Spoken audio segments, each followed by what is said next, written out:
Hi class, good morning to all of you. Let us teach today third chapter of class 7th in our environment of SST. आज हम class 7th का SST का जो एक books है जिसका नाम है आवर इन्वायरमेंट, उसका आज हम थर्ड चैप्टर पढ़ेंगे। चैप्टर्स का नाम है आवर चेंजिंग अर्थ, हमारा बदलता हुआ पृथ्वी। ठीक है, आज हम पढ़ेंगे इसके बारे में। आवर चेंजिंग अर्थ, हमारा बदलता हुआ पृथ्वी किस प्रकार से है, आइए इसको पढ़ते हैं हम। देखिए, शुरुआत करते हैं हम। The lithosphere is broken into a number of plates known as the lithospheric plates. देखिए, हमारा लाइथोस्फीयर का मतलब होता है स्थल मंडल। स्थल मंडल का मतलब ऐसा पार्ट, पृथ्वी का हमारे ऐसा पार्ट जिस पर हम रहते हैं। ठीक है, तो कह रहा है lithosphere is broken into a number of plates known as the lithosphere. हमारा जो ये स्थल मंडल है ना, ये टूटा है, यानी इसके कई टुकड़े हुए इनटू ए नंबर, कई संख्याओं में इस ये टूटा हुआ है एज प्लेटों के रूप में। प्लेटों के रूप में कई संख्याओं में टूटा हुआ है, जिसको हम कहते हैं लाइथोस्फेरिक प्लेट्स। ठीक है, जिसको हम लाइथोस्फेरिक प्लेट कहते हैं। You will be surprise to know, आपको ये जानकर आश्चर्य होगा that these plates moved around very slowly, कि जो ये प्लेट्स हैं, लाइथोस्फीयर के जो प्लेट्स हैं जो कई संख्याओं में टूटे हुए हैं, ये क्या करते हैं, घूमते रहते हैं, धीरे धीरे धीरे धीरे क्या करते हैं, घूमते रहते हैं। Just a few millimetres each year, ये बहुत ही यानी कुछ ही मिलीमीटर पूरे साल घूमते रहते हैं, लेकिन इनकी जो घूमने की डिस्टेंस होती है वो कुछ ही मिलीमीटर होती है पूरे साल की। दिस इज बिकॉज, ऐसा इसलिए होता है क्योंकि of the movement of the molten magma inside the earth, क्योंकि इन कह रहा है बिकॉज ऑफ द मूवमेंट, क्योंकि इनकी ये जो गति होती है ना, ऑफ द मोल्टेन मैग्मा, इन ये पिघलते हुए मैग्मा के एक बगल से पृथ्वी इन द अर्थ, यानी पृथ्वी के अनबगल में है ना, जो पिघलता हुआ मैग्मा होता है, इसके कारण से इनकी गति जो होती है स्लोली होती है, तीव्र नहीं होती। The molten magma inside the earth moves in the circular manner as shown in the activity। देखिए, the molten यानी पिघलता हुआ जो मैग्मा है ना, इनसाइड द अर्थ, पृथ्वी के बगल में, मूव्स इन द सर्कुलर, ये घूमता रहता है एक सर्कुलर मैनर्स में, as shown in the activity, जैसा कि इस एक्टिविटी में दिखाया गया है। The movement of these plates causes change on the surface of the earth. देखिए, द मूवमेंट, इस गति के कारण, the movements of the plates यानी प्लेटों की गति के कारण, केसेस चेंज ऑन द, इन्हीं के कारण change on the surface of the earth, पृथ्वी का जो धरातल वाला पार्ट है, इसमें लगातार क्या होता रहता है, परिवर्तन होता रहता है, बदलता रहता है। The earth movement are divided on the basic of the force which causes them. देखिए, द अर्थ मूवमेंट, पृथ्वी का जो घूमने का यानी गति का जो कारण है, आर डिवाइडेड, ये बटा हुआ है on the basic of the force, अलग अलग फोर्सों के में, बेसिक फोर्स में, विच केसेस देम, जिनमें जो कि इनमें होता है, जिसके कारण से ये घूमती हैं। The force which act on the interior, ऐसी फोर्स जो कि आंतरिक रूप से कार्य करती है ऑफ द अर्थ, पृथ्वी का, आर कॉल्ड, कहलाती है एज एंडोजोनिक फोर्स, उसे एंडोजोनिक फोर्स कहते हैं, यानी अंतर्वहित फोर्स कहते हैं। एंडोजोनिक मतलब होता है अंतर्रहित force. And the force that works on the surface, और ऐसी फोर्स जो हमारे पृथ्वी के सरफेस यानी धरातल वाले सरफेस पर कार्य करती है ऑफ द अर्थ, पृथ्वी के, आर कॉल्ड, वह कहलाती है एक्सोइनिक फोर्स, है ना, वही रहित फोर्स कहलाती है।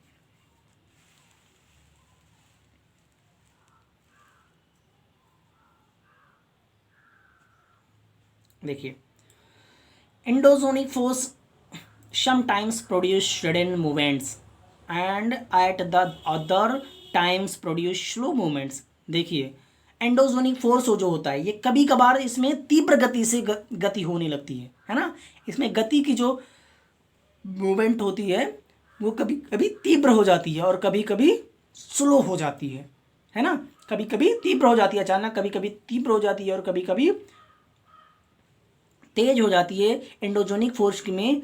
तो फिर क्या होता है, सडन मूवमेंट्स लाइक, जब धीरे धीरे यानी अचानक जब इसमें गतियाँ उत्पन्न होती है तो होता क्या है इसके कारण से, अर्थक्वेक भूकंप आते हैं, वॉल्केनोज ज्वालामुखी विस्फोट होता है, cases mass destruction over the surface of the अर्थ, तो इसके कारण क्या होता है, अर्थक्वेक आ जाता है, भूकंप भी आ जाता है, वोल्केनो यानी जो ज्वालामुखी होती है उसमें विस्फोट भी होने लगता है, और इसके कारण से हमारे पृथ्वी के सरफेस पर बहुत बड़ी रूप में विनाश हो जाता है, हमारे पृथ्वी का बहुत बड़ी मात्रा में विनाश होता है।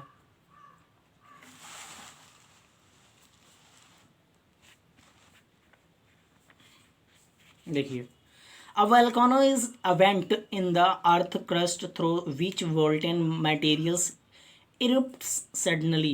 देखिए वोल्केनो जो होता है ये इस खुलता है, कर इज वेंट यानी ओपनिंग होता है इसका, the volcano is went, volcano ज्वालामुखी का ओपनिंग होता है इन द अर्थ क्रस्ट, पृथ्वी का जो पपड़ी वाला पार्ट होता है क्रस्ट हो जाता है उसके द्वारा, विच मोल्टन मटेरियल जिसमें कि पिघला हुआ जो मटेरियल्स होता है, इक्रिप्ट सडनली वो अचानक बाहर आ जाता है ना, यानी ज्वालामुखी का जो पार्ट्स वोल्केनो के जो पार्ट अंदर की पार्ट होती है, देखिए जैसे यहाँ पर दिखा रहा है ये गैसेस एंड एसेज है इसके, यानी वोल्केनो की गैस निकल यहाँ से गैस, और इसके ऐसे होते हैं राख जो होती है यहाँ से निकलती, तो इसमें दिखा रहा है कि क्या होता है कि वोल्केनो क्या होता है जब ओपनिंग होता है जो है ना, तो अचानक ये हमारे पृथ्वी के क्रस्ट वाले पार्ट से होकर होता है, और इसमें किससे क्या होता है कि जो पिघला हुआ पार्ट होता है, पिघला हुआ मैग्मा जो होता है, चाहे वो लावे के रूप यानी लावा हो, चाहे ऐस के रूप में हो, चाहे गैस के रूप में हो, तो क्या हो जाता है अचानक ये सारे मटेरियल्स इसके वोल्केनो के बाहर आने लगते हैं। सिमिलरली उसी प्रकार से व्हेन द लाइथोस्फीयर प्लेट्स मूव, इसी प्रकार से जब लाइथोस्फीयर यानी स्थल मंडल का जो प्लेट्स होता है जब घूमता है तो क्या होता है, the surface of the earth vibrates, तो हमारे पृथ्वी का धरातल वाला सरफेस वाला जो पार्ट होता है उसमें वाइब्रेशन होने लगता है, यानी कंपन होने लगती है। The vibration can travel all around the earth, तो ये वाइब्रेशन जो होता है हमारे पृथ्वी के चारों तरफ से होती है, चारों ओर से होने लगती है। These vibration are called earthquake, इन्हीं वाइब्रेशन को कहा जाता है अर्थक्वेक, भूकंप। The plates in the crust where is movement start is called focus. देखिए the plates in the crust यानी वह स्थान जहाँ से क्या होता है, इन द क्रस्ट यानी हमारे क्रस्ट का वह स्थान जहाँ से मूवमेंट स्टार्ट होता है, शुरुआत होती है, उसे कहा जाता है फोकस। ठीक है, जहाँ से वह प्लेस, वह क्रस्ट का वह प्लेस जहाँ से मूवमेंट क्या होता है स्टार्ट होती है, गति स्टार्ट होती है, उसे बोला जाता है focus. The place on the surface above the focus is called epicentre. देखिए द प्लेस वह स्थान, ऑन द सरफेस पृथ्वी का वह स्थान, हमारे का वह स्थान सरफेस का, एबव द ऊपर फोकस यानी जो फोकस के ऊपर होता है ना, फोकस के जो ऊपर वाला पार्ट अब होता है इज कॉल्ड एपीसेंटर, उसे कहा जाता है एपीसेंटर यानी उप परिकेंद्र। ठीक है, एपीसेंटर का मतलब उप परिकेंद्र। Vibration travel outward from the epicentre as waves, है ना, वाइब्रेशन जो होता है यानी कंपन जो होता है, ट्रेवल ये जाता है आता है, ट्रेवल करता है आउटवर्ड्स चारों तरफ से, फ्रॉम द एपीसेंटर यानी परिकेंद्र के चारों तरफ से क्या करता है, ट्रेवल करता है वेव्स के रूप में, तरंगों के रूप में। Greatest damage is usually closest to the epicentre and the strength of the earthquake decreases away from the centre. देखिए क्या रहा करा कि ग्रेटेस्ट डैमेज, इसमें बड़ी मात्रा में डैमेज नुकसान होता है, इज यूजली क्लोजेस्ट, और जब ये क्या करता है धीरे धीरे क्लोजेस्ट होता है एंड द एपीसेंटर, और एपीसेंटर यानी परिकेंद्र में, and the strength of the earthquake, तो इस जो ताकत होती है अर्थक्वेक की धीरे धीरे क्या हो जाती है उसमें कमी आने लगती है। अवे फ्रॉम द सेंटर, जब ये पृथ्वी सेंटर के यानी मध्य में या सेंटर में आती है तो धीरे धीरे इसकी जो स्ट्रेंथ होती है, पावर जो होती है अर्थक्वेक की, वो धीरे धीरे कम हो जाती है।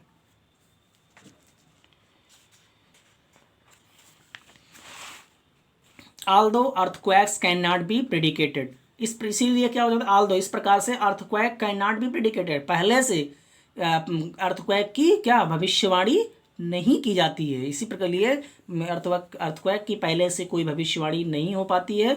The impact can certainly be minimised if we are prepared beforehand, लेकिन इसकी जो स्ट्रेंथ होती है उसमें धीरे धीरे कुछ कमी की जा सकती है। यदि हम पहले से ही थोड़ी तैयारी किए होते हैं तो क्या होता है कि इसकी जो स्ट्रेंथ होती है, पावर जो होती है इसको, उसमें धीरे धीरे क्या हो जाती है, कमी हम ला सकते हैं।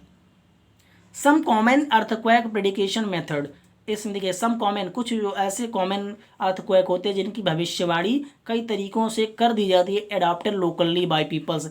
जो लोकली पीपल्स होते थे ग्रामीण क्षेत्रों में, या ऐसे जो लोग होते हैं लोकली पीपल्स होते हैं, उनके द्वारा कुछ कॉमनली अर्थक्वेक की प्रेडिक्शन यानी भविष्यवाणी कर दी जाती है। कैसे की जाती है वो, इंक्लूडिंग स्टडिंग, वो कैसे करते हैं उनके बारे में अध्ययन होती है जो करते हैं, जैसे कि एनिमल्स बिहेवियर। तो क्या होता है, अपनी भविष्य क्या करते हैं, भविष्यवाणी कैसे करते हैं, किस तरह से, कि होता क्या है, यानी जो लोकली लोग होते हैं वो कॉमनली जो कुछ अर्थक्वेक होते हैं उनकी भविष्यवाणी जो करते हैं, कैसे करते हैं, उनके करने का क्या तरीका, तो वो देखते हैं कि एनिमल्स बिहेवियर, अर्थक्वेक जब आना होता है ना, भूकंप जब आना होता है, तो एनिमल्स जानवरों का जो बिहेवियर होता है, बर्ताव जो होता है, उसमें परिवर्तन हो जाता है ना, उसको देखकर बता देते हैं कि भूकंप आने वाला है। Fish in the ponds get agitated, तालाब में जो मछलियाँ होती हैं वो क्या होती हैं, इकट्ठा होने लगती हैं, है ना। जब भूकंप आना होता है तो उसको भी देख के लोग क्या करते थे, बता देते हैं कि भूकंप आने वाला होता है, लोकली लोग बता देते हैं। Snake come to the surface, सांप जो होते हैं वो धरातल से यानी पृथ्वी के अंदर से निकल कर बाहर आने लगते हैं। इन सभी चीज़ों को देख करके भी जो लोकली लोग होते थे वो बता देते हैं कि भूकंप आने वाला होता है। ठीक है, आज हम आपको यहीं तक पढ़ाएंगे। आपको अगले वीडियो में हम आपको बताएंगे, यहाँ से आपको बताएंगे मेजर लैंड फॉर्म से बताएंगे, ठीक है ना। यहाँ से स्टार्ट करेंगे हम आपको अगले वीडियो में। मुझे आशा है आपको ये समझ में आएगी। Thank you.